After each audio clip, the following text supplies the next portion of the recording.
Sveiki. Šiandien pradedu tokiu mini vlogu, kuriame tęsiu praeitame video pradėtą temą, kuriame kalbėjau apie apatinės nugaros skausmus ir jų priežastis. Šiandien jums parodysiu keletą pratimų, kurie gali padėti sumažinti apatinės nugaros skausmus, esant vienai iš tų priežasčių. Ši priežastis yra išelgė arba angliškai sciatica ir ji atsiranda, kai iš stuburo išeinantį sėdimąjį nervą spaudžia tarpslankstelinis diskas.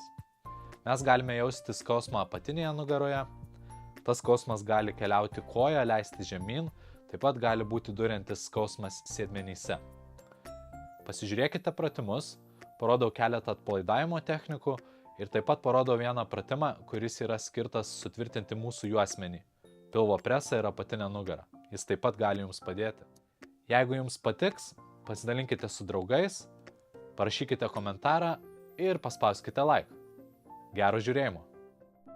Pradėsime nuo nervų mobilizavimo. Pirmasis pratimas atliekamas tam, kad sumažinti apatinę nugaroje susidariusią įtampą ir pajudinti susierzinusius ar užspaustus nervus. Lėtai susilenkite ir ištieskite kaklą. Kontroliuokite apatinę nugarą. Jeigu skausmas traukiasi iš kojos link dubens, tieskite kojas. Kai skausmas sumažėja pratimą atliekant vienoje pozicijoje, ištieskite kojas. Visada galvokite apie skausmą. Skausmas neturėtų būti per didelis, bet jeigu jį galite kontroliuoti, reiškia, judate tinkama linkme. Antro pratimo metu taip pat atliksime nervų mobilizavimą. Tik šiuo pratimu taikysime į sėdimąjį nervą ir žinoma tos pusės, kurioje jaučiame skausmą. Pirmas etapas kojos pritraukimas iki krūtinės.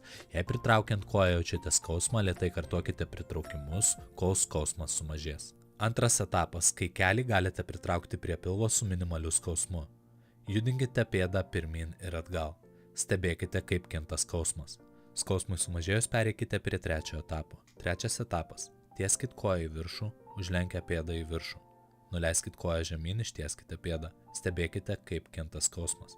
Kelkite koją tiek, kol skausmas yra nedidelis. Jei skausmas mažėja arba lieka tik apatinėje nugaroje, judate tinkama linkme.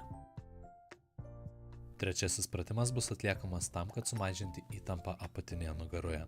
Neskubėkite. Išsitiesę į viršų fiksuokite ir pabūkite ten apie 10 sekundžių. Jeigu skausmas mažėja ir lieka tik apatinėje nugaroje, reiškia, šis pratimas veikia tinkamai. Pasistengkite maksimaliai prispausti savo dubenį bei kojas prie grindų. Jeigu skausmas dar labiau sumažėja, padidinkite atsitiesimo amplitudę. Ir pakeliai į viršų vėl galite fiksuoti šį tempimą 10-15 sekundžių. Pakartokite porą kartų. Na, o jeigu skausmas nesitraukia į kūno centrą, o tik suaštrėja, reiškia, šis pratimas jums netinka. Na ir ketvirtas pratimas skirtas juosmens stabilizavimui. Atsigulkite ant nugaros, prispauskite apatinę nugarą ir tieskite priešingą ranką ir priešingą koją į vieną liniją. Viso pratimo metu pasistengkite maksimaliai prispausti apatinę nugarą prie grindų. Jeigu nepavyksta to padaryti, šiek tiek pakelkite galvą, galbūt bus lengviau. Šis pratimas stabilizuoja mūsų juosmenį ir apkrauna pilvo preso raumenis. Tai taip pat gali padėti ir sumažinti mūsų apatinės nugaros skausmą. Įspėjimas. Kiekvienas atvejis yra skirtingas, todėl jis reikalauja skirtingų pratimų ir skirtingų reabilitacijos strategijų. Būkite protingi. Jeigu atliekant šios pratimus skausmas nemažėja, o tik didėja, reiškia, šie pratimai jums netinka. Taip pat prisiminkite, kad jeigu atliekant šios pratimus, skausmas sumažėja tik tai centrinėje kūno dalyje, apatinėje nugaroje arba dubens srityje, bet lieka jūsų kojoje, tai indikuoja, kad šie pratimai taip pat jums netinka. Jeigu šie pratimai veikia tinkamai, jūsų skausmas turėtų mažėti nuo kojos ir likti tik centrinėje kūno dalyje. Šiandien tiek. Išbandykite šios pratimus ir parašykite komentarą.